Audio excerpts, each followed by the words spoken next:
For the longest time, we've been told that work-life balance is, well, it's our problem, right? It's this personal thing we're supposed to chase after all the real work is done. But what if that whole idea is completely backward? Today, we're going to flip that concept on its head and look at it in a totally new way. Seriously, just let that sink in for a second. What if achieving balance isn't just some defensive play to keep from burning out?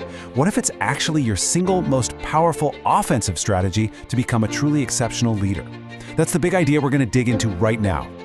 Okay, so why the big shift? Why is this idea suddenly gaining so much steam? Well, it's because the entire world of work has fundamentally changed.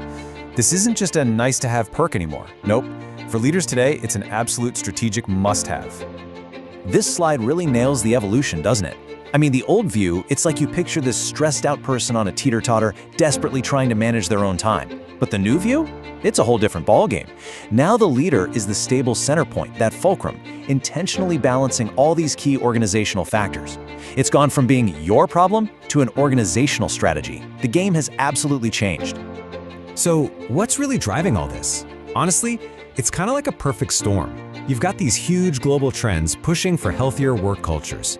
At the exact same time, all this new research is coming out with hard data, actual numbers, proving that a leader's own well-being is directly linked to how well their team performs. It's becoming crystal clear that you just can't build long-term success on a foundation of burnout. It just doesn't work.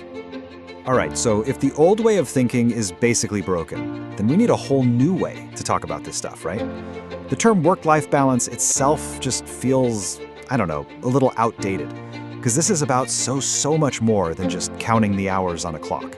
And that new word, it's equilibrium. Yeah, you got to forget this idea of a perfect 50-50 split. That's a total myth. Equilibrium, it's all about dynamic integration. It's this state where all the different parts of your life aren't fighting with each other. Instead, they're actually fueling each other, creating this incredible upward spiral of well-being and success that can actually last. So the goal here isn't just to stop that seesaw from crashing down on one side or the other. No way. It's about getting off the seesaw completely and building something more like a thriving ecosystem, A place where every single part of your life actually supports all the other parts. That's the real goal here, meaningful integration. Okay, so this brings us to the big so what question, right? Why should anyone else care about a leader's personal equilibrium?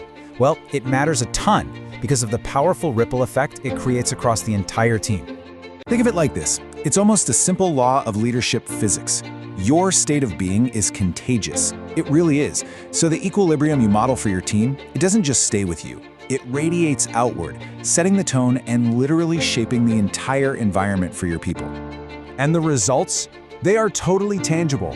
When you model this kind of equilibrium, you are literally building a bridge to a stronger team. And what does that look like? Well, they become more resilient when things go wrong, they're more motivated in their work, and way more productive. And let's be clear, these aren't just fuzzy soft skills. These are hard-line business outcomes. And this right here lays out the perfect win-win scenario. Just look at how the benefits create this amazing feedback loop. An individual leader's well-being, that directly fuels higher engagement for the whole organization. And that engagement, well, that leads to improved performance, which then circles back and reinforces the leader's own long-term success. It's proof that this isn't some selfish goal. It is a strategic investment that pays off for everybody. So if you take just one thing away from all of this, let it be this. We absolutely have to stop seeing balance as some kind of reward you get for being a great leader. The truth is, architecting that equilibrium for yourself and for your team, that is great leadership. It's not the prize at the end, it's the foundation you build everything else on. And that leaves us with one last question to really think about. You are the architect of your own life, for sure. But as a leader, you're also one of the main architects of your team's culture. So the real question is, what kind of equilibrium are you building?